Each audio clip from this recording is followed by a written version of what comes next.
Amin. Pertama-tama saya ucapkan terima kasih kepada bapak-bapak, ibu-ibu yang telah bersedia meluangkan waktunya pada hari ini di tengah kesibukan.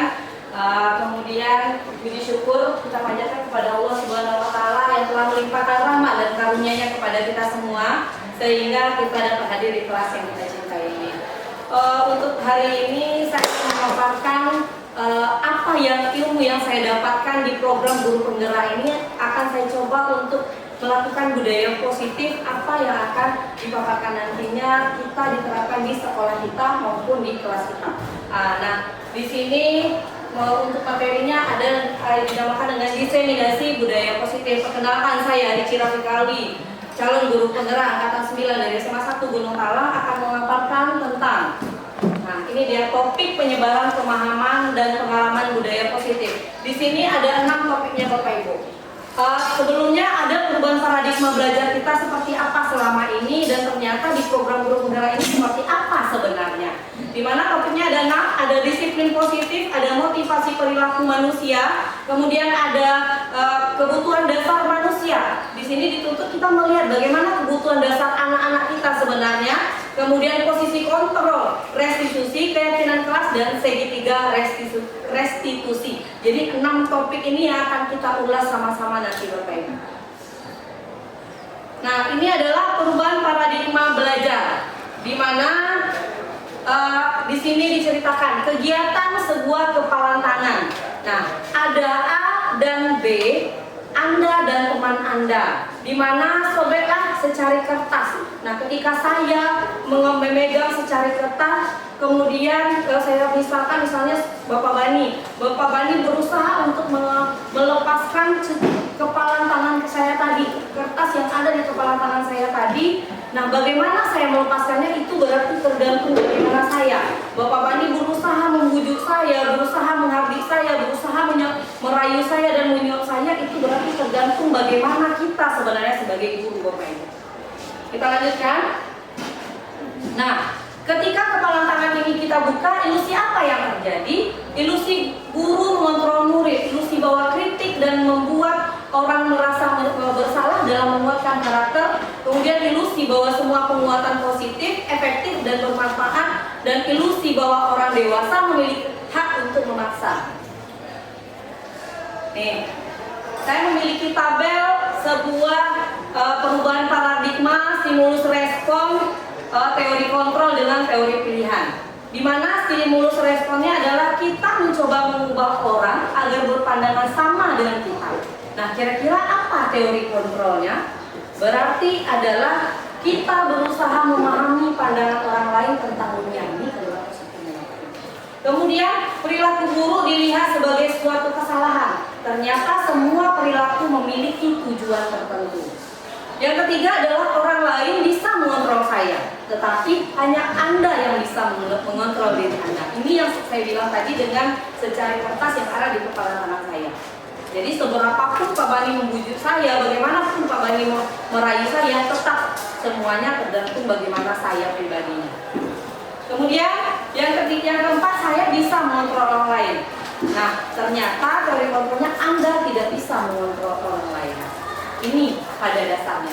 Kemudian yang kelima, pemaksaan ada pada saat bujukan gagal, dan pada dasarnya adalah kolaborasi dan konsensus menciptakan pilihan-pilihan baru. Serta model berpikir menang atau kalah, itu model berpikir menang, sama-sama menang intinya. Kita menang, dia menang. Oke, kita lanjutkan. Seperti yang saya paparkan tadi, ada 6 materi yang kami bahas di program Guru Penggerak. Yang pertama adalah disiplin positif. Nah, apa disiplin positif ini? Berasal dari kata disipline. Disipline yang artinya belajar, Bapak Ibu. Nah, makna asal dari kata ini yaitu berkonotasi dengan disiplin diri dari murid-murid, di mana disiplin membuat orang menggali potensinya menuju sebuah tujuan apa yang dihargai. Namun, dalam budaya kita, makna kata disiplin telah berubah menjadi sesuatu yang dilakukan seseorang pada orang lain untuk mendapatkan kepatuhan, seperti kita halnya. Ketika kita menciptakan disiplin, kita maunya anak itu disiplin dengan peraturan kita. Kita yang membuat sendiri. Padahal sebenarnya berefek kepada anak-anak kita sebenarnya. Nah, apa saja nilai-nilai kebaikan universal Kita bahas dulu nilai-nilai kebajikan Bapak Ibu. Nilai-nilai kebajikan adalah sifat-sifat positif manusia yang merupakan tujuan mulia yang ingin dicapai setiap individu. Nilai-nilai tersebut bersifat universal, lintas bahasa, suku, bangsa, agama maupun latar belakang. Jadi sebenarnya nilai-nilai kebaikan ini kita pandang dari berbagai macam, mulai dari budayanya yang berbeda-beda, agamanya yang berbeda-beda, bagaimana latar belakangnya. Ada yang memang mampu, ada yang memang anak yang tidak mampu, ada yang memang berlatar belakangkan orang tua yang dengan bertutur kata baik, ada yang meratakan anak dengan berlatar belakangkan kata tutur kata orang tuanya yang lingkungannya yang memang kata-katanya agak kasar. Ini dia yang nilai-nilai kebajikan yang universal. Nah, di sini nilai-nilai kebajikan yang ingin dicapai itu mengacu pada nilai profil pelajar Pancasila sesuai dengan visi sekolah kita Bapak Ibu, di mana beriman bertakwa kepada Tuhan Yang Maha Esa dan berakhlak mulia. Ini nilai-nilai profil pelajar Pancasila. Kemudian kita menciptakan anak yang mandiri, menciptakan anak yang bernalar kritis, menciptakan anak yang berbineka global, kemudian bergotong royong dan kreatif. Bagaimana Bapak Ibu? Kira-kira sudah kita ciptakan belum yang profil pelajar Pancasila ini? Ada belum yang sudah kita apakan? Contohnya bergotong royong yang sudah kita ciptakan tadi, kegiatan kita 15 menit itu sudah kita apakan. Kemudian mandiri, bagaimana anak kita berikan pemahaman materi, suruh dia mulai sendiri. Kita mulai dari kelas contohnya. Kemudian bergotong royong sudah, berbineka global ini contohnya apa Bapak Ibu? Bisa Bu Lisa menjelaskan? Berbineka global bagaimana anak ini bisa nanti menerima perbedaan di antara apabila dia sudah masuk ke tingkat nasional maupun bahkan internasional. Bagaimana dia bisa berada dengan karakter diri dia, tapi dia bisa menerima perbedaan yang begitu majemuk. Iya, jadi dia bisa menyesuaikan diri. Itulah sifat manusia, dapat menyesuaikan diri, dapat beradaptasi dengan lingkungannya. Ketika dia kita jadikan kita jadikan dia merupakan orang yang kita utus untuk kita jadikan apa kedua nantinya. Ini yang berbineka global. Kemudian bernalar kritis, dan intinya yang pertama adalah beriman bertakwa kepada Tuhan Yang Maha Esa. Ketika kita beriman bertakwa, yang lima ini akan muncul nantinya Bapak Ibu. Kita lanjutkan. Nah, ini merupakan motivasi perilaku manusia. Nah, jadi motivasi itu sebenarnya Bapak Ibu ada dua, ada eksternal, ada internal. Nah, eksternal motivasi yang terjadi karena pengaruh orang lain Bapak Ibu. Sedangkan motivasi internal itu motivasi yang berasal dari dalam dirinya sendiri.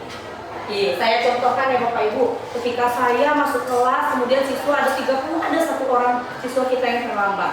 Berarti anak ini yang motivasi eksternal, dia yang 29 ini datang karena apa? Karena takut. Takut apa? Takut karena tidak terlambat, atau takut karena takut dengan saya dihukum, atau bisa jadi motivasi eksternal ini ketika anak itu menjawab satu pertanyaan saya termotivasi karena dia mau mendapatkan penghargaan. Ini yang namanya motivasi eksternal. Nah, ketika dia mendapatkan penghargaan, kemudian ketika dia ingin mendapatkan pujian, itu namanya motivasi eksternal. Dia berasal dari orang lain. Motivasi internal ini yang motivasi yang berasal dari diri dia sendiri, memang keinginan dia sendiri. Nah, kita inginnya motivasi ini kalau bisa memang motivasi internal, bukan motivasi eksternal lagi dari diri kita. Di mana motivasi eksternal upaya menghindari ketidaknyamanan atau hukuman. Apa yang akan terjadi apabila saya tidak melakukannya? Kemudian untuk mendapatkan imbalan dari orang lain atau institusi, apa yang akan saya dapatkan apabila saya melakukannya? Ini yang motivasi eksternal. Jadi ada umpan balik, ada apa namanya istilahnya? Ada yang diinginkannya, ada mau. Itu intinya ya motivasi eksternal. Tapi kalau motivasi internal, saya terlambat lah. Saya nanti tinggal pelajaran saya, kalau tinggal pelajaran saya seperti apa saya nantinya? Saya nanti saya akan ketinggalan. Ini yang namanya motivasi internal yang berasal dari dalam dirinya sendiri. Nah, untuk menghargai diri sendiri ini dia, saya akan menjadi orang yang seperti apa bila saya melakukannya. Saya akan menjadi apa nantinya ketika saya melakukan ini. Apalagi kelas 12 sekarang ya Bapak Ibu tidak memiliki cita-cita. Dia udah terbayang, saya mau jadi orang sukses. Saya nanti mau jadi polisi. oh saya nanti mau jadi dokter, oh saya mau jadi YouTuber. Nah ini yang motivasi internal, dia akan menggali sendiri. Kita lanjutkan Bapak Ibu. Nah, menurut Ki Hajar Dewantara, merdeka itu artinya tidak hanya terlepas dari perintah, akan tetapi juga cakap buat memerintah diri sendiri. Ini menurut Ki Hajar Dewantara. Nah, Ki Hajar Dewantara menjelaskan bahwasannya ada semboyan Bapak Ibu. Ingarso Suntulodo, Imadio Mangunkarso, Tutmuri Handayani. Di mana semboyan Bapak ini mengatakan katanya Ingarso Suntulodo. Ketika kita menjadi guru, kita harus bisa berada di depan. Tulodo yang artinya kita menjadi suri tauladan bagi murid kita. Nah, ini kita akan menjadi contoh bagi murid kita. Apa yang kita lakukan, ini akan dilakukan oleh siswa kita. Kalau seandainya kita berkata-kata kasar, siswa kita akan berkata-kata kasar juga. Kalau seandainya kita berkata-kata baik, siswa kita akan berkata-kata baik juga. Sama dengan guru tadi Bapak. Ketika kita menyuruh siswa, kalau kita tidak mulai dari diri kita, siswa tidak akan bekerja. Oh, tolong nak, nggak akan bekerja. Iya, iya kan? Nah, ini dia yang ingat Sosuntulodo. Kemudian Ingmag Yumangun Karsa, yang artinya ketika kita berada di tengah, kita harus bisa memotivasi. Berapapun sibuknya kita motivasi dia, kita dorong dia, sehingga kalau kita berada di tengah, kita memberikan baik itu semangat. Dia harus berjuang untuk masa depannya sendiri. Ini ya Ingmag dia Mangun Karsa. Dan Tutwuri Handayani, ketika kita berada di belakang Bapak Ibu, kita harus menjadi orang yang akan mendorong dia. Ibaratnya kalau di film itu namanya sutradara Bapak Ibu. Nah, kita lanjutkan. Nah, di sini apa beda di hukum dan oleh penghargaan? Sebenarnya gini Bu, saya dapat dari guru penggerak, saya selama ini melakukan PBM itu penghargaan yang banyak saya berikan. Kemudian kadang-kadang saya juga menghukum. Kamu terlambat, silakan kamu belajar di luar. Itu yang saya terapkan selama ini. Ternyata itu tidak boleh Bapak Ibu. Karena itu bagaimanapun anak itu dia harus kita didik, dia harus tahu kesalahan dia sendiri. Nanti akan saya tampilkan berupa segitiga restitusi. Nah, di sini dihukum oleh penghargaan Bapak Ibu. Bahwa penghargaan berlaku sama dengan hukuman dalam arti meminta atau membujuk seseorang melakukan sesuatu untuk memenuhi suatu tujuan tertentu dari orang yang minta atau membujuk. Di mana dorongan eksternal akan ada faktor ketergantungan Bapak Ibu. Ini beberapa dampak pengaruh jangka pendek dan jangka panjang. Yang pertama penghargaan menghukum. Yang kedua penghargaan mengurangi ketepatan. Yang ketiga penghargaan tidak efektif Bapak Ibu. Yang keempat adalah penghargaan merusak hubungan. Dan penghargaan itu menurut saya adalah ketergantungan. Nah, ketika ketika saya memiliki murid seperti Bapak Ibu, saya berikan apresiasi kepada Bapak Wani. Kemudian pada Bapak Wani akan mendapatkan penghargaan. Secara tidak langsung saya memberi hukuman kepada orang yang tidak mampu menjawabnya. Itu yang namanya beda penghargaan dan hukum. Nah, kemudian dihukum oleh penghargaan.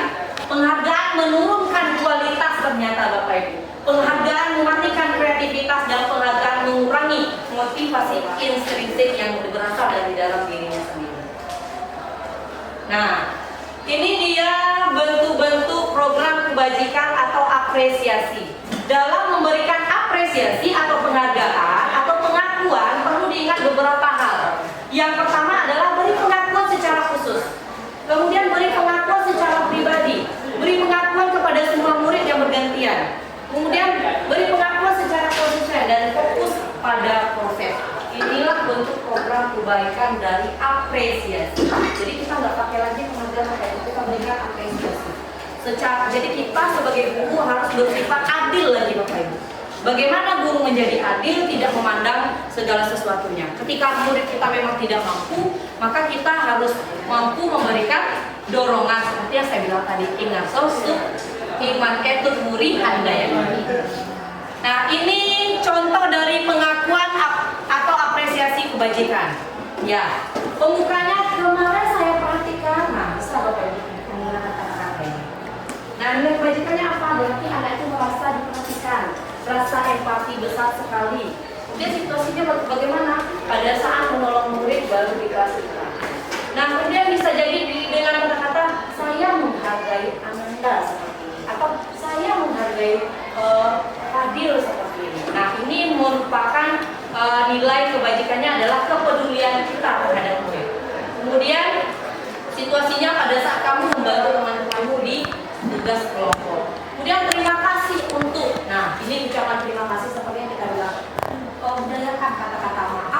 tolong dan terima kasih. Ini memang sangat mendukung untuk program kurikulum Merdeka ini. Kita harus memerdekakan siswa sehingga siswa merasa bahagia yang setinggi-tingginya. Itu menurut Ki Hajar Dewantara. Kemudian di sini kata terima kasih itu berarti rasa tanggung jawabnya. Kemudian pada saat kamu mengungut kertas-kertas yang berserakan di lantai. Nah, ini adalah tindakan guru. Nah, ini tindakan guru yang apakah ini hukuman atau konsekuensi? Nah, menurut Bapak Ibu, yang pertama ini sesuai nggak? Hukuman atau konsekuensi sesuai nggak dengan jawaban saya? Hukuman. Hukuman itu. Iya.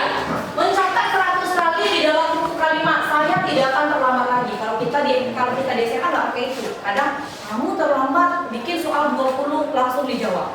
Kadang saya juga seperti itu, Bapak Ibu. Ternyata ini merupakan hukuman. Kemudian lari mengelilingi lapangan basket 2 kali. Nah, ini guru olahraga biasanya. Ada yang guru olahraga di sini. Nah, ini juga merupakan hukuman. Nah, selama ini Bapak Ibu apa yang rasanya sudah menggunakan kata-kata sudah melakukan hukuman di kelas? Terlambat tidak boleh masuk. Terlambat tidak boleh masuk sama dengan saya. Ternyata dengan program guru penggerak ini bisa mengubah pemikiran kita dan bisa mengubah pola mendidik. Kemudian yang ketiga, murid diminta untuk push up 15 kali. Ini masih hubungan olahraga ya Bapak Ibu. Ya, iya, mengganti kertas tugas teman yang telah dicoret-coret. Nah, itu konsekuensi karena dia mencoret-coret, berarti dia harus mengganti. Nah, kecuali kalau bilang kamu sudah mencoret-coret, masuk ruang BK, itu baru hukuman Bapak Ibu. Panggil orang tua, itu baru hukuman. Kemudian membersihkan tumpahan air di meja tulis karena tersenggol pada saat belajar. Nah, di sini masih konsekuensi. Konsekuensi ini sifatnya bertanggung jawab, Bapak Ibu. Jadi ketika dia berbuat, dia yang bertanggung jawab. Ini yang konsekuensi. Nah, ini yang seharusnya kita berikan kepada murid kita. Murid disuruh untuk tidak mengenakan sepatu seharian di sekolah karena tidak mengenakan sepatu hitam. Jadi biasanya ini piket ya Bapak Ibu. Ketika piket ya, kemudian dia pakai baju sepatu yang ada bis putihnya, bukan sepatu kamu nggak boleh pakai sepatu hari ini. Nah, ini merupakan hukuman juga. Kemudian lari mengelilingi lapangan basket, ini masih guru olahraga. Kita lanjutkan. Apa beda hukuman dengan konsekuensi? Nah, ini dia. Yang pertama, hukuman itu sesuatu yang menyakitkan dan harus terjadi. Tuh. Kalau konsekuensi itu sesuatu itu harus terjadi, itu yang tanggung jawabnya.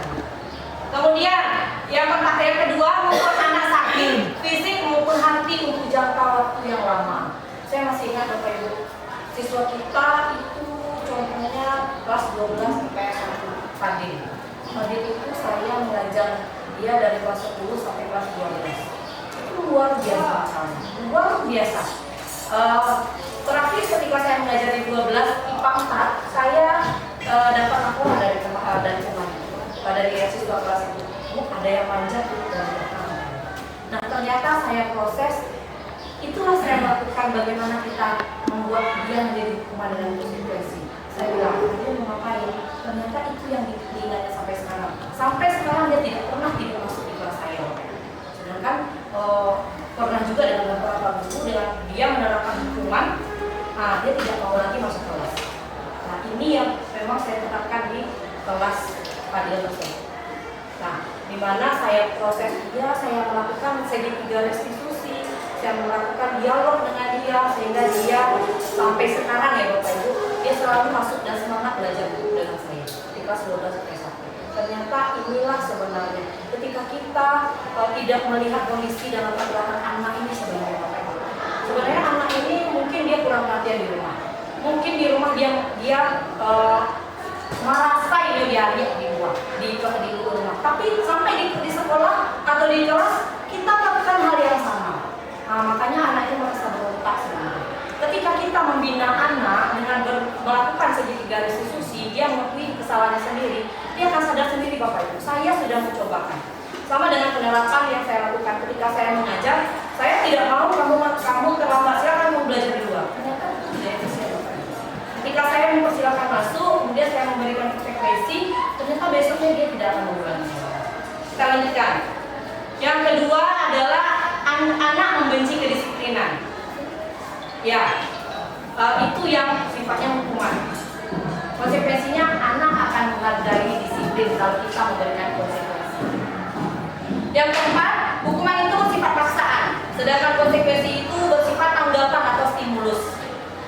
Kemudian hukuman itu mendorong anak menyakiti diri sendiri, sedangkan konsekuensinya mendorong anak agar mudah menyesuaikan diri. Hukuman itu konsep diri yang buruk, sedangkan konsekuensi itu konsep diri yang baik. Kemudian hukuman itu anak belajar untuk menyembunyikan kesalahan, sedangkan konsekuensi itu adalah anak belajar untuk mematuhi peraturan yang ada.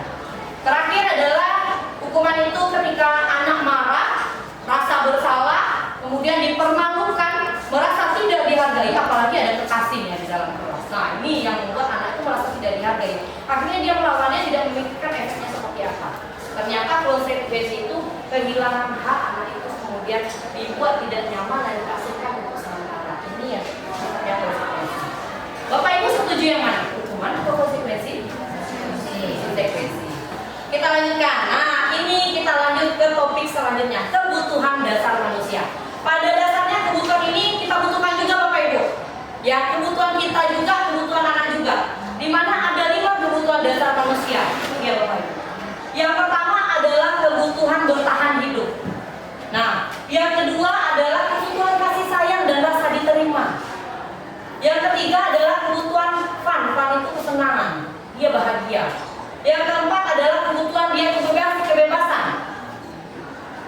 Yang kelima adalah kebutuhan penguasaan. Nah, kita ulas satu persatu. Kebutuhan akan bertahan hidup ini sifatnya sudah dilengkapi di rumahnya masing-masing. Ya, yang pertama bersifat fisiologis, di mana kesehatannya, rumahnya, makanan, merasa aman, dan kebutuhan biologis. Ini yang kebutuhan bertahan hidup. Kita lengkapinya kebutuhan aman dan kebutuhan biologis. Ini dia. Kita lanjutkan. Kebutuhan merasa diterima, love and belong. Ya, terhubung dengan orang lain, teman, keluarga, kelompok yang terhubung dengan kita. Kemudian sebagai guru kita bisa menerima murid dalam kondisi apapun dan memiliki ikatan emosional satu sama lain. Ini kebutuhan dasar pada manusia.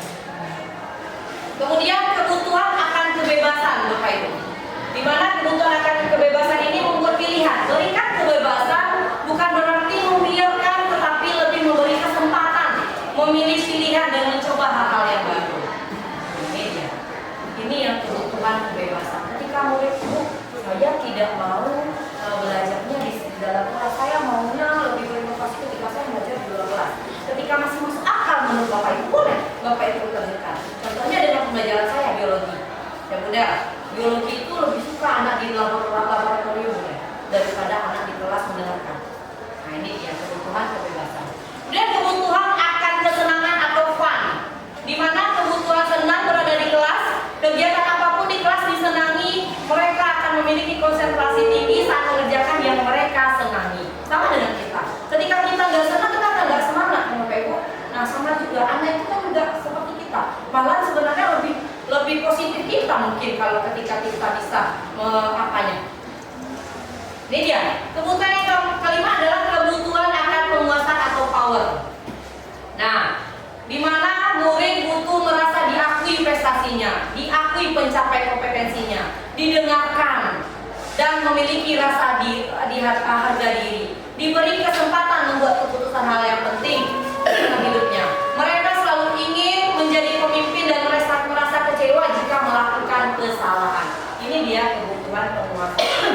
Selama ini terkadang kita untuk merasa menghargai dia aja ada kurang. Apalagi dengan kesibukan kita dari kelas ini pindah ke kelas ini, kadang anak bertanya kita langsung aja. Nah, ternyata itu menjadi pertimbangan juga bagi kita sebagai Bapak Ibu. Nah, ini dia. Coba Bapak Ibu selama ini posisi mana yang ada pada Bapak Ibu? Ini posisi kontrol. Ini materi yang terakhir Bapak Ibu. Ya, posisi kontrol restitusi. Ini yang saya katakan tadi. Nah, apa itu restitusi? Restitusi adalah proses menciptakan kondisi bagi murid untuk memperbaiki kesalahan mereka sehingga mereka bisa kembali pada kelompok mereka dengan karakter yang lebih kuat. Kemudian restitusi juga merupakan proses kolaborasi atau kolaborasi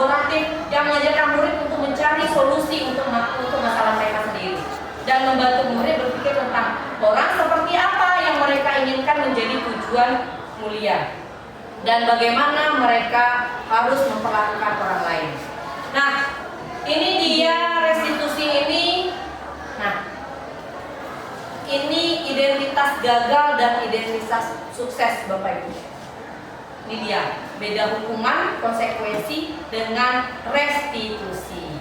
Kata kita tadi konsekuensi udah bagus, ternyata ada yang lebih bagus, adalah restitusi.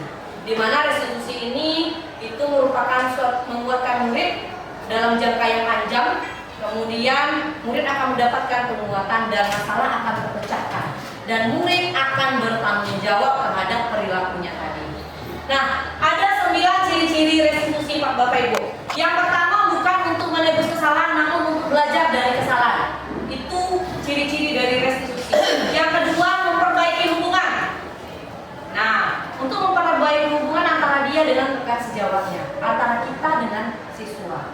Ketika misalnya saya contohkan, ketika murid kita Fadil dengan Galang misalnya, ketika dia bertengkar, nah yang kita lakukan adalah sebenarnya restitusi supaya dia. Nah, 5 posisi kontrol Bapak Ibu.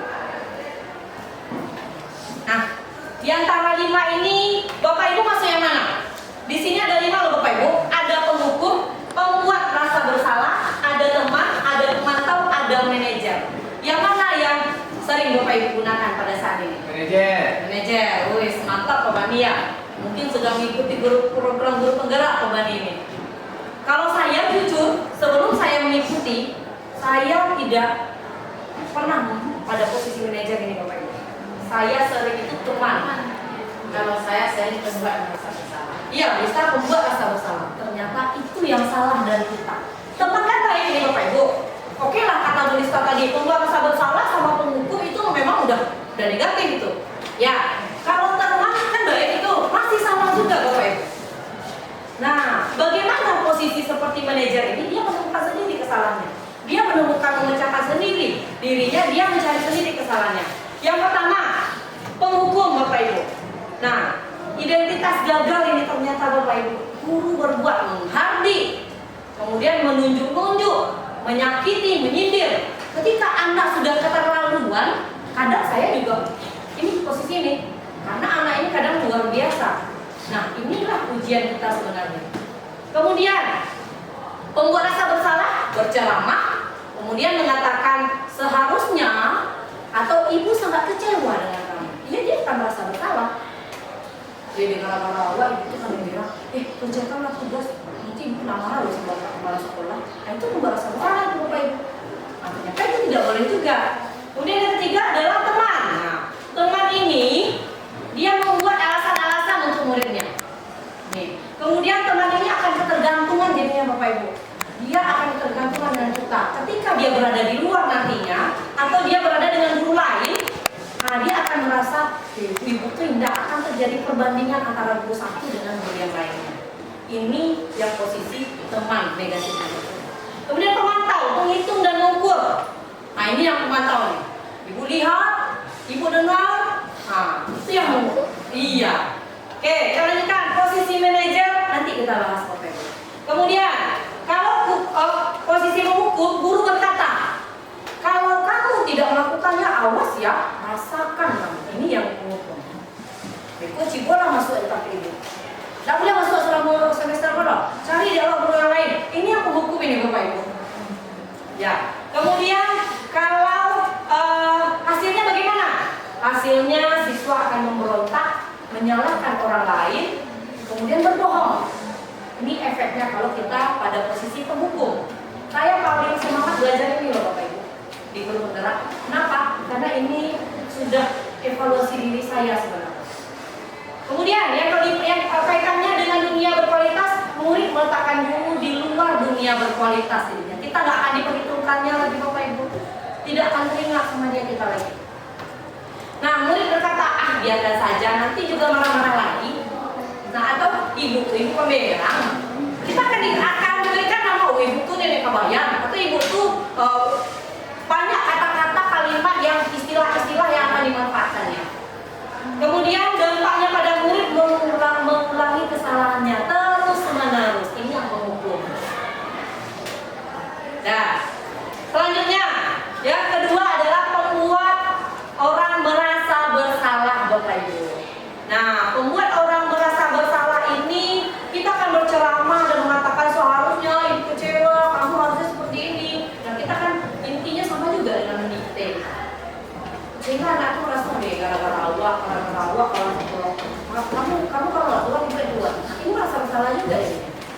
Nah, kemudian kamu seharusnya sudah tahu ibu lelah sekali mengatakannya, ibu stres, ibu banyak tugas banyak. Walaupun awak banyak, ternyata itu merupakan pembuat rasa bersalah. Nah, hasilnya bagaimana? Menyembunyikan, menyangkal, dan berbohong. Itu hasilnya pada murid kita. Dan murid meletakkan guru di dalam dunia berkualitas. Nah, terakhir dia akan berkata, bu, maafkan awak ibu, panggil anak. Dan efeknya pembuat rasa bersalah ini, efeknya apa? Efeknya ketika anak itu nilainya, nilai waktu itu bahasa begitu. Berbuat, misalnya teman membuat alasan-alasan untuk muridnya. Akhirnya guru akan berkata, ayolah lakukan demi ibu. Masa kamu tidak mau? Ingat, ibu pernah kayak gini loh. Bebek pun lah ibu kawanan, itu anjing teman. Tolonglah. Sehingga anak ini merasa ketergantungan dengan kita. Nah, di mana hasilnya ketergantungan dan kaitannya dengan dunia, murid meletakkan guru sebagai orang yang sangat penting di dunia berkualitasnya. Murid berkata, saya pikir bapak ibu teman saya, ternyata begitu. Ketika kita mengecewakan bapak ibu, nah ketika kita posisi teman ini, anak akan berharap yang lebih banyak pada kita. Dia banyak berharap apa-apa, sebenarnya kita tidak mampu mencukupi kebutuhannya tadi. Tapi dia berharap kalau kita perhatian, kita ini ketika dia selesaikan, ternyata itu tidak. Akhirnya apa dampaknya? Lemah dan tidak mandiri serta ketergantungan. Ini yang posisi teman. Jadi bapak ibu mulai sekarang ini boleh bapak ibu manfaatkan nanti di kelas. Nah, kemudian posisi pemantau, dia mengatakan kendala atau ketergantungan pada orang lain, di mana menghitung dan mengukur. Apa peraturannya? Kemarin kita bikin apa? Konsekuensinya apa? Ini dia yang pemantau. Kemudian hasilnya adalah menyesuaikan diri dan bila diawasi. Nah, kaitannya dengan dunia berkualitas, murid meletakkan guru, peraturan dan hukum di dunia berkualitas. Murid berkata, berapa banyak bintang yang saya harus peroleh, berapa halaman yang harus saya tulis. Dia akan melihat tugasnya aja. Ini yang posisi pemantau. Nah, dampak muridnya apa? Menitik beratkan pada sanksi atau hadiah untuk dirinya. Seperti yang saya bilang tadi Bapak Ibu, ketika saya memberikan apresiasi atau reward kepada ibu cici misalnya. Nah, Bapak Ibu yang lain akan merasa dihukum. Saya memberikan penghargaan, tetapi orang lain secara tidak langsung saya memberikan hukuman. Ini dia yang posisi kontrol tadi. Nah, identitas berhasil adalah ketika menghargai diri, ya, dia mengajukan pertanyaan-pertanyaan. Kemudian apa yang kita yakini? Apa yang bisa kamu kerjakan untuk memperbaiki masalah ini? Untuk kemudian hasilnya adalah menguatkan pribadi dan kaitannya dengan dunia berkualitas. Murid meletakkan dirinya sebagai individu yang positif dalam dunia berkualitas. Bagaimana caranya saya bisa memperbaiki keadaannya? Itu kata murid. Nah, dampaknya adalah mengevaluasi diri, bagaimana cara memperbaiki dirinya. Ini pertanyaan-pertanyaan dari segitiga restitusi tadi Bapak Ibu. Siapa yang mengatakan? Nah, ini pertanyaan-pertanyaan. Saya kecewa sekali dengan kamu. Ini apa masuk ke mana Bapak Ibu? Benar nggak rasa bersalah? Iya. Kamu tidak pernah benar melakukannya. Nah, itu berarti menghukum itu Bapak Ibu. Nah, kemudian ayolah lakukan demi ibu atau bapak. Ini teman. Ya kan? Kemudian apakah kamu mau mendapatkan stiker atau bintang? Kamu mau dapat pena hari ini? Kamu mau dapat nilai bagus? Nah, ini pemantau ini. Nah, kemudian bagaimana kamu bisa menyelesaikan masalah ini? Nah, ini posisi manajer. Bagaimana kamu bisa menyelesaikan masalah? Menurut kamu apa kesalahan kamu? Nah, ini yang posisi manajer.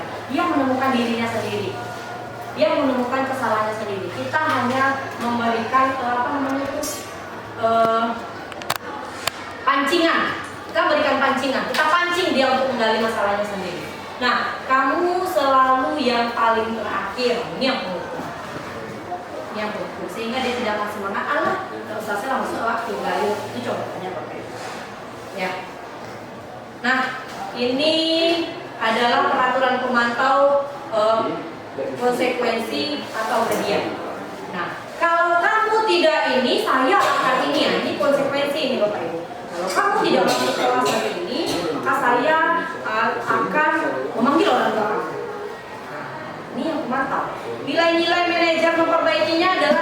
kamu yakini, bagaimana kamu memperbaiki masalah ini? Nah, masih ada Bapak Ibu, keyakinan kelas.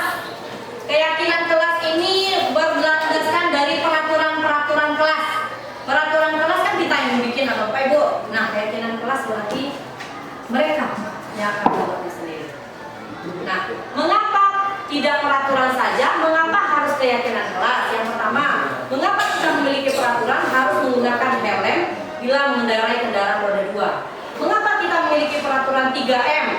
Menggunakan masker, mencuci tangan, dan menjaga jarak 1,5 meter. Mengapa kita memiliki peraturan harus datang tepat waktu pada saat pertandingan?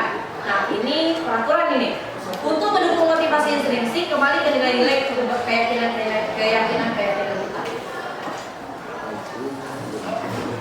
Ini adalah budaya positif, di mana pada budaya positif ini berasal dari peraturan kelas, sehingga mulai dari sini dulu Bapak Ibu. Peraturan kelas, kita lanjutkan ke keyakinan kelas, lanjut ke lingkungan yang positif dan budaya positif.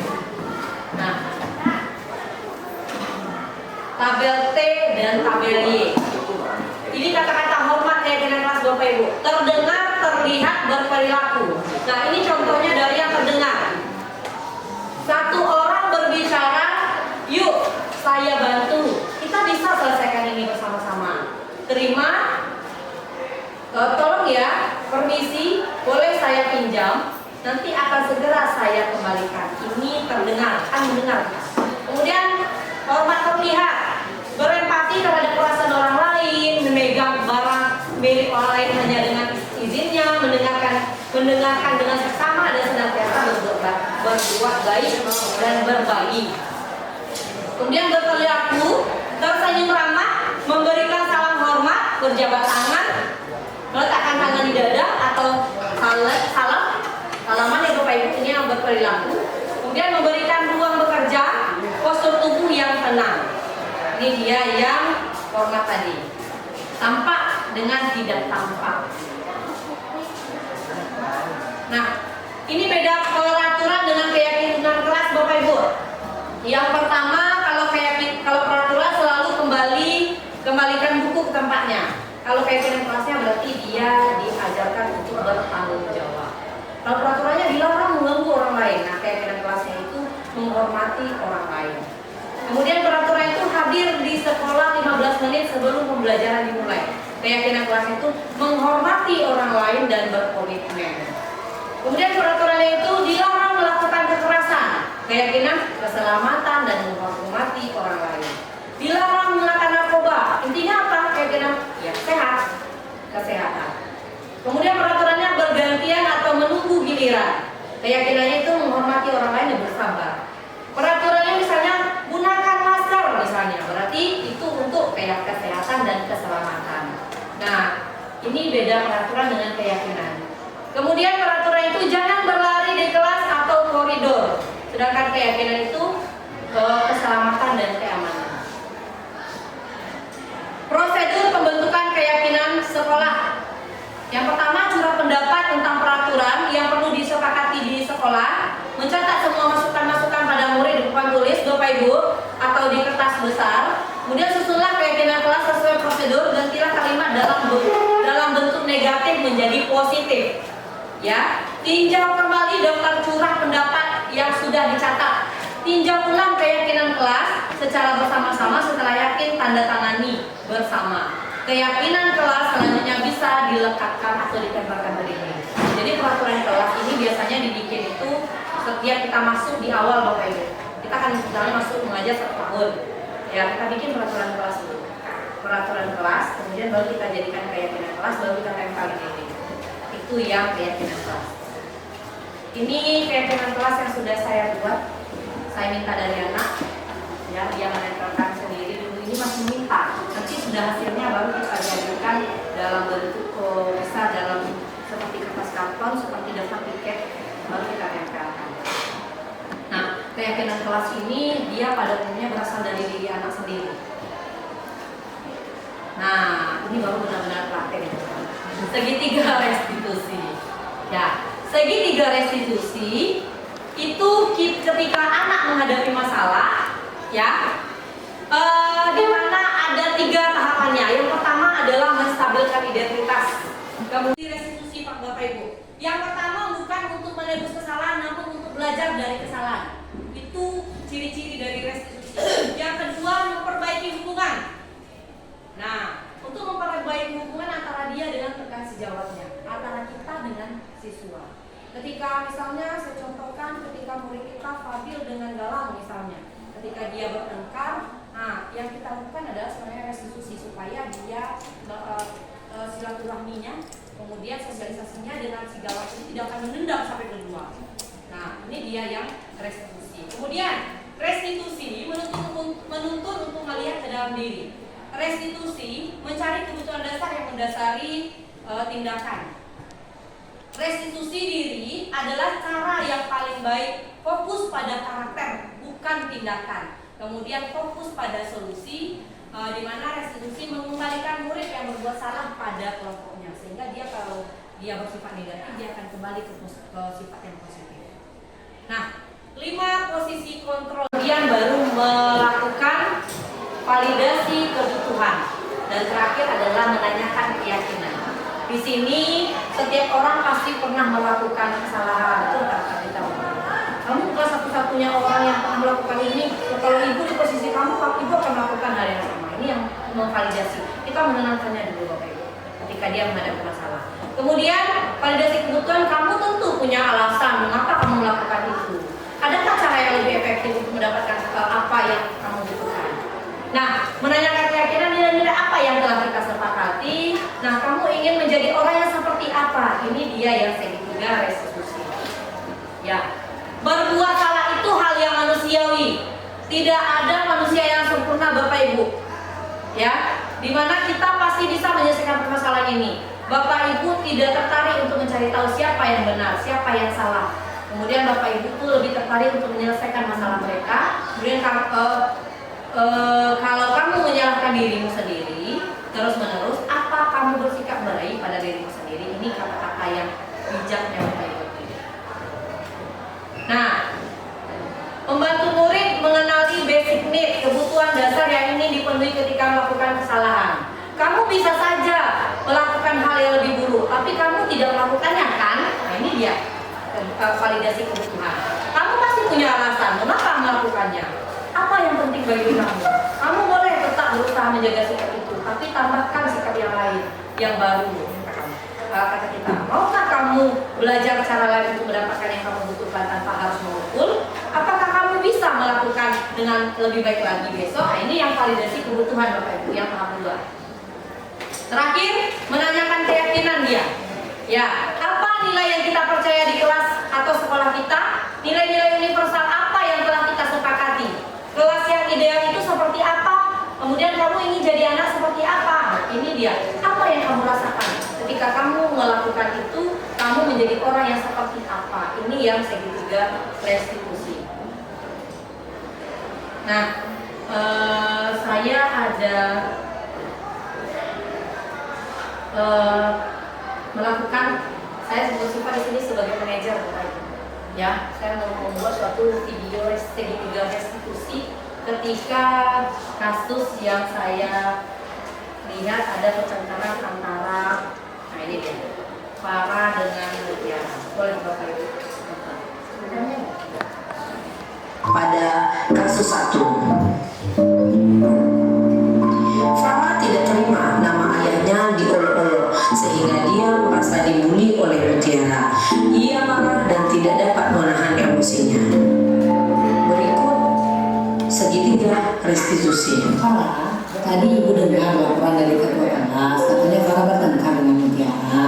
Ya Bu, soalnya Farah kesal sama Mutiara. Kesal kenapa? Soalnya dia sering melolok Farah Bu, terus dia sering menetapkan Farah di depan kelas, terus dia sering mengejek Farah, membuli Farah, terus manggil Farah dengan nama ayah.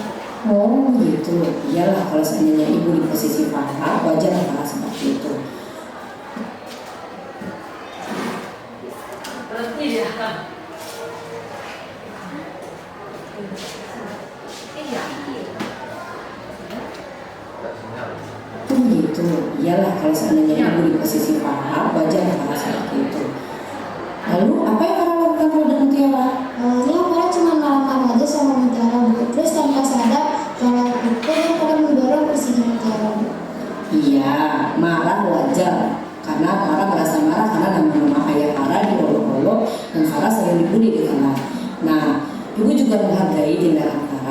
Jika yang Farah lakukan tidak memukul, sekarang coba Farah pikirkan tindakan apa yang Farah lakukan yang sudah sesuai dengan keyakinan kelas kita. Menurut Farah, keyakinan kelas apa yang sudah Farah langgar? Saling menghargai antar teman. Iya betul. Menurut Farah, saling menghargai antar teman itu penting atau tidak? Penting. Baik. Kalau menurut Farah, keyakinan apa yang harus Farah lakukan pada saat itu? Harus lebih sabar. Iya, Farah bersedia melakukan ini. Bersedia. Apa yang akan Farah lakukan untuk memperbaiki masalah ini? Harus lebih bersabar dan bisa menahan Farah. Misalnya Farah dibully lagi, terus diolok-olok, Farah akan melaporkan kepada guru yang mengajar pada saat itu. Nah, tetap semangat ya Farah. Sekarang Farah boleh kembali ke kelas. Ya, terima kasih. Baik, assalamualaikum warahmatullahi wabarakatuh. Perkenalkan, nama saya Farah Alfahmi. Saya berasal dari kelas 12 IPS 1. Sebelumnya saya mengucapkan terima kasih kepada Ibu Rici. Dan ini saya senang sekali diajak berdiskusi bersama Ibu Rici untuk dapat mengendalikan diri saya dari amarah karena perilaku teman-teman sekelas saya. Dengan ini saya lebih banyak belajar untuk menahan amarah saya dan bersabar serta saling menghargai sesama teman. Kasus yang kedua, Zikri cabut dari sekolah dengan memanjat pagar karena tidak mau. Nah, satu kasus saja lah Bapak Ibu, mungkin saya jadi artis ya. Nah, kira-kira menurut Bapak Ibu bagaimana kalau seandainya kita melakukan tiga resolusi seperti yang tadi? Mungkin anak tidak akan dendam ketika kita menyelesaikan masalah. Selama ini ketika kita melakukan, ketika anak berbuat salah, kita panggil orang tuanya, nanti kamu ada di pemanggilan orang tua, kamu masuk ke ruang BK. Nah, ternyata ini tidak efisien Bapak Ibu. Ketika dia baru melakukan satu kesalahan saja. Nah, tapi tidak juga menutup kemungkinan ketika dia sudah keterlaluan, baru kita lakukan perbaikan. Nah, bagaimana cara tindak lanjutnya? Berarti kita harus yang namanya tadi belajar namanya akan turun. Kita lanjutkan ke wali kelas, baru ke guru BK, baru ke wakil kesiswaan. Ini dia cara menyelesaikan masalah. Dari pemaparan saya tadi, apakah ada pertanyaan Bapak Ibu? Tanggapan dulu, tanggapan. Boleh? Tidak? Pertanyaan? Boleh, silakan ya. Kamu ada yang mau bertanya? Izin bertanya Bu, tadi kan kita membahas tentang peraturan dan keyakinan kelas. Apa yang namanya peraturan, keyakinan kelas diturunkan dari aturan-aturan yang kita buat tadi. Bagaimana nanti siswa bisa membedakan ini loh yang aturan dan ini loh yang keyakinan kelas kita. Dan bagaimana jika nanti ketika siswa kita masih melanggar keyakinan kelas yang sudah kita buat. Bagus. Pertanyaan ini tentang Bu Vina ya. Nah, Bu Vina yang minatnya yang mana? Peraturan atau keyakinan kelas? Sekarang Lebih ke keyakinan. lebih ke keyakinan. Nah, itu dia. Kenapa Bu Vina lebih ke keyakinan? Karena yang pertama, beda peraturan dengan keyakinan. Kalau peraturan itu kita yang buat sendiri.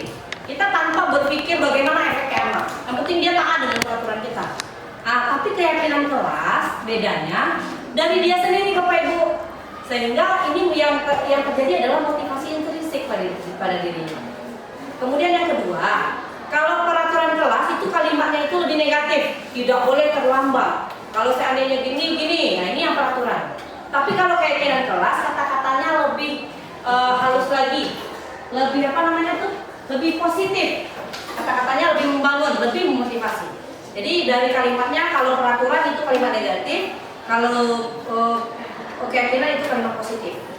Ya. Kemudian yang kedua, kalau peraturan itu dari kita, kalau keyakinan itu dari murid sendiri. Nah, itu bedanya. Nah, dari keyakinan peraturan ini terlihat nanti Bapak Ibu, apakah anak ini patuh atau tidak, dia kembali lagi. Kalau dia bikin sendiri, dia akan bertanggung jawab sendiri. Apalagi anak SMA. Anak SMA ini lebih bertanggung jawab Bapak Ibu. Berbeda dengan anak SD dan anak SMP. Saya pernah mengajar di SD dan SMP, ya Bapak Ibu. Ternyata lebih enak sebenarnya kita belajar di SMA. Kalau di SMP itu 10 menit baru bisa diam. 10 menit bisa diam, itu nyeri-nyeri. Itu nyeri-nyeri, diam, itu nyeri-nyeri. Susah kita mengendalikannya. Tapi kalau anak SD dan SMP, kalau anak SD lebih parah lagi Bapak Ibu. Ini paling banyak anak ini dia bergaya belajar kinestetik, dia bergerak kemana-mana. Tapi kalau SMA dia lebih mendengarkan kita. Nah makanya kita bisa memanfaatkan keyakinan kelas ini. Sebenarnya kita bisa menggunakannya dulu di kelas kita. Ada lagi tambahan atau pertanyaan Bapak Ibu? Ya, silakan Bu Rista. Baik, saya akan mencoba sedikit menambahkan, tidak memperjelas ya, barangkali menambahkan. Jadi seperti yang dijelaskan oleh Bu Cici tadi, yang sebelumnya yang kita tahu adalah peraturan. Nah, itu yang berlaku selama ini. Ada peraturan yang diberikan dari sekolah atau mungkin dari guru. Jadi karena peraturan ini bersumber dari guru, ini bersifat satu arah dan bersumber dari guru dan untuk siswa begitu. Jadi tidak ada yang namanya kesepakatan, bahkan di situ minim sekali yang namanya memperhatikan kebutuhan anak. Sementara paradigma pendidikan sekarang itu meminta kita untuk berpusat kepada anak. Nah, peraturan yang ada itu rasanya lebih mementingkan bagaimana guru nanti bisa nyaman dan lancar dalam melaksanakan tanggung jawabnya. Misalnya, contoh, kita buat satu peraturan atau peraturan yang ada, misalnya memberikan seperti ini, datang tepat waktu, atau misalnya dilarang datang terlambat, atau seperti itu, dilarang datang terlambat, atau dilarang membuang sampah sembarangan. Nah, peraturan itu datang dari guru, dibuat untuk siswa. Sampai di kelas, guru hanya memikirkan kenyamanan dia dengan anak dia ada anak sudah lengkap, kemudian kelas bersih, yang nyaman dulu. Tapi apakah siswa nyaman dengan situasi itu? Tentu sudah terperhatikan. Sementara ketika kita mencoba keyakinan itu jika bakalnya lahirnya keyakinan itu justru datang dari anak. Ketika ada guru bersama anak, kita buat pertemuan di pertemuan pertama, mungkin kita buat kita lakukan waktu untuk melakukan itu. Anak-anak untuk kelas kita nanti lebih nyaman, lebih terkondisi, ya. Apa kira-kira sekolah ini sudah lebih kelas ini agak enak nanti? Ya mungkin datang dari anak, kita hadir tepat waktu Bu. Terus kelas bersih Bu. Bagaimana kalau kelas bersih? Ya tentu kami membawa sampahnya pada tempatnya dan tidak bekerja dengan sesuai jadwal Bu. Misalnya. Nah, setelah lahir dari mereka, terus kita tanya lagi, apa kalian nanti kalau ada di kelas tidak saling menghargai, terus bagaimana nanti kamu berselisih? Oh iya Bu, kami mungkin harus saling menghargai. Ketika itu datang dari anak dan sudah dimunculkan kepada anak, di kelas itu disepakati. Nah ini ya, nanti kita seperti ini. Jadi anak ketika memunculkan keyakinan setelah disepakati, anak merasa itu yang membuat adalah dia. Ya, yang mengerjakan adalah dia, yang mengusulkan adalah dia. Dari dia ya. Dari dia untuk dia. Di situ konsep keyakinan. Dan dia merasa saya loh yang memunculkan. Masa saya tidak bertanggung jawab? Sama saja dengan kita yang orang dewasa. Kita misalnya sesama majelis guru, kita tidak suka melihat teman berpakaian tidak matching misalnya, ya, atau tidak mengikuti pakaian sudah disepakati. Nah, kemudian kita melihat mana ya hari kita ini tidak pakaian tidak selalu sama, nano siswa aja seragam, kita tidak misalnya. Terus kita buat sepakatan dari guru, kita yang merasa tidak nyaman itu kita yang munculkan. Gimana Bapak, sekolah besok harus ini kita begini, Selasa begini, Rabu begini, Kamis. Contoh kita ya mensepakati misalnya batik burung pas Kamis genap, batik rumah gadang pas Kamis ganjil. Itu datang dari kita, dan kita munculkan kepada pemerintah. Nah, ketika kita sadar itu, ya kita melakukan itu dengan diri sendiri. Barangkali disitulah letaknya kenyamanan dibanding peraturan. Ya, meskipun pada konsepnya efeknya sama, cuma karena datang dari murid merasa bertanggung jawab untuk itu. Nah, ya benar. Seperti itu. Terima kasih Bu Rista. Tepuk tangan untuk Bu Rista dulu. Ini Bu Rista ini calon guru juga Bapak Ibu. Sama 9. Ya, kami sama-sama calon guru penggerak. Di sini saya memang melihat Bapak Ibu kekurangan. Nah, ini yang harus diperhatikan. Ini juga harus diperhatikan. Kekurangan dari keyakinan kelas ini yang pertama, anak masih olok-olok awalnya. Kemudian kita susah menimbulkan dari teman-teman. Kita masih canggung ini Bapak Ibu. Ini kekurangan dari keyakinan kelas. Tapi kalau seandainya kita biasakan, insya Allah bisa. Nah, saya tidak bisa juga melakukan ini ke seluruhnya. Kita mulai dari diri dulu. Mulai dari kita di kelas saja dulu Bapak Ibu. Setelah kita dari diri kita, kemudian kita berdayakan rekan sejawat kita. Nah, ini langkah-langkah untuk membuat suatu keyakinan kelas. Intinya adalah kalau ditanya apa positifnya, ini dia akan ada motivasi intrinsik dari dalam diri anak. Tetapi apa negatifnya? Negatifnya adalah anak belum terbiasa. Akhirnya ini berupa cimekeh juga awal-awalnya. Tapi kalau seandainya sudah kita biasakan, ini jadi pembiasaan ternyata. Nah, karena pembiasaan inilah menjadi hal yang memang positif terus-menerus akan dibawa mereka untuk sampai nanti.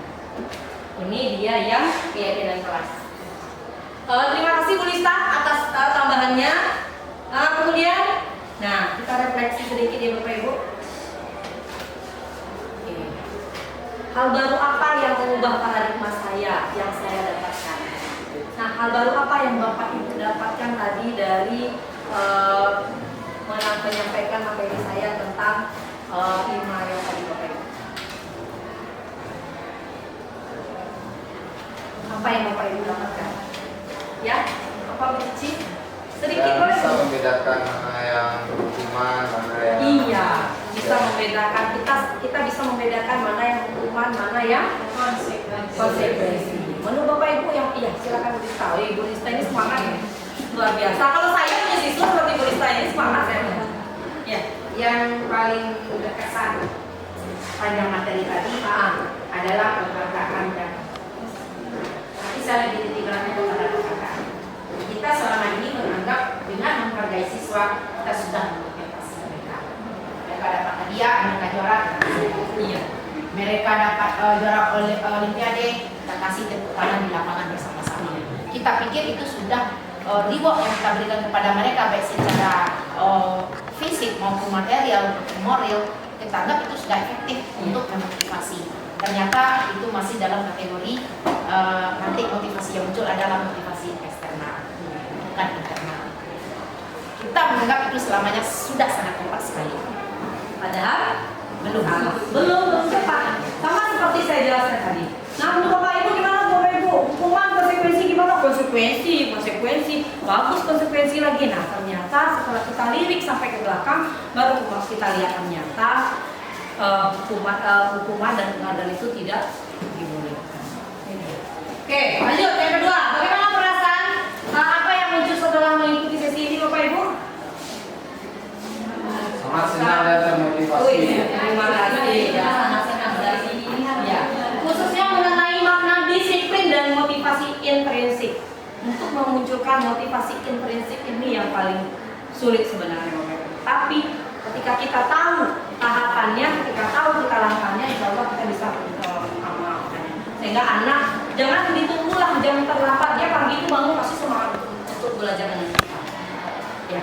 Kemudian yang ketiga, peran aku seperti apakah yang saya telah lakukan selama ini? Nah, Bapak Ibu, ya, gimana Bu Rani? Teman, Bu Cici menghukum. Kemudian gimana kemudian? Teman. Bu Yus, teman juga. Bu Vina. Ada kalanya hukuman adalah Ya sama dengan saya Bu Vina. Terkadang karena anak ini terlalu nakal, dia terlalu tidak bisa dipahami lah.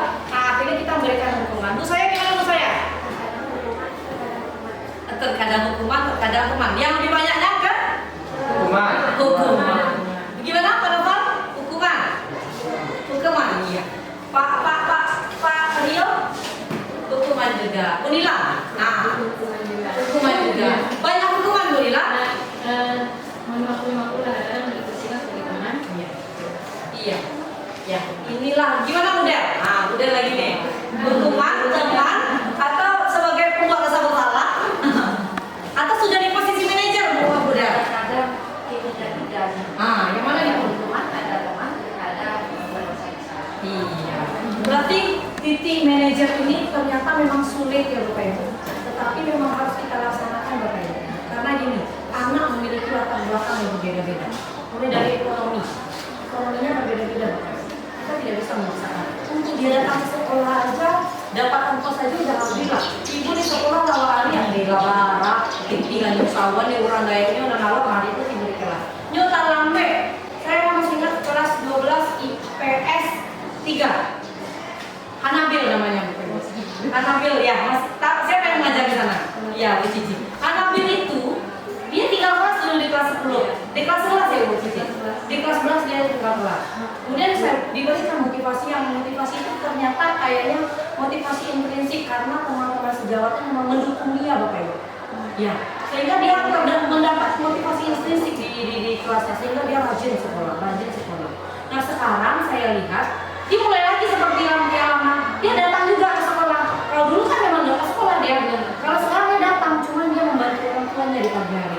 Karena hidupnya dia ketek, mau mandian aja dulu, Bapak Ibu, itulah kerjaannya beliau. Dimandikannya adiknya dulu, diantarnya pergi sekolah dulu, baru dia pergi ke sekolah. Nah, bagaimana motivasi intrinsik? Nah, saya lihat ini motivasi ini adanya baru dari teman-teman dia. Dari guru mungkin ada beberapa, tapi belum semuanya. Bagaimana kalau seandainya sekolah kita memiliki guru-guru yang seperti ini? Nah, mungkin lebih bersemangat lagi anak dia di sekolah daripada di rumah. Nah, kemudian terakhir saya akan menjadi amo yang seperti apakah setelah mengikuti kegiatan ini? Iya.